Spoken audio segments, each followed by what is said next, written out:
جب ہم اتحیات کی حالت میں امام کو پاتے ہیں اور ہم اتحیات کی حالت میں امام کے ساتھ بیٹھتے ہیں اور امام اگر پہلی رکعت پڑھا رہا ہوتا ہے، اس کا اتحیات ختم ہو جاتا ہے اور وہ تیسری رکعت کے لیے کھڑا ہو جاتا ہے،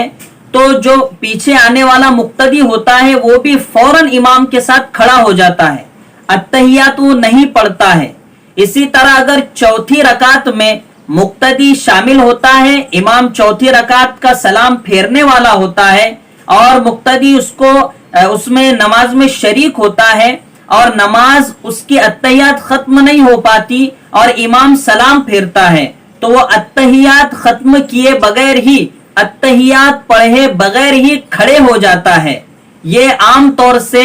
لوگ کرتے ہیں اور میں کم سے کم میں تو اپنی گارنٹی لیتا ہوں، میں اس مسئلے میں بھول کیا کرتا تھا اور اس طرح اگر مجھ سے ہو جاتا تو میں اتحیات پڑھے بغیر ہی کھڑے ہو جاتا تھا۔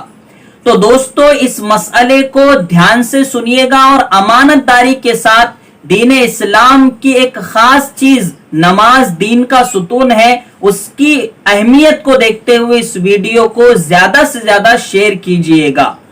شامی جلد نمبر 1 صفحہ نمبر 296، اس میں یہ مسئلہ لکھا ہوا ہے اور جامعہ بنوریا ٹاؤن علامہ یوسف بنوری کے مدرسے سے یہ فتویٰ شائع بھی ہو چکا ہے کہ اگر کوئی مقتدی اتحیات کی حالت میں امام کو پاتا ہے دوسری رکعت میں اور اتحیات پڑھنے سے پہلے ہی، یعنی مقتدی کے پڑھنے سے پہلے امام کھڑا ہو جاتا ہے، تو مقتدی کے لیے اتحیات پڑھنا ضروری ہے۔ اگر نہیں پڑھے گا تو نماز مکروہ تحریمی ہو جائے گی۔ اسی طرح چوتھی رکعت میں امام کو پاتا ہے اور اتحیات پڑھے بغیر، یعنی امام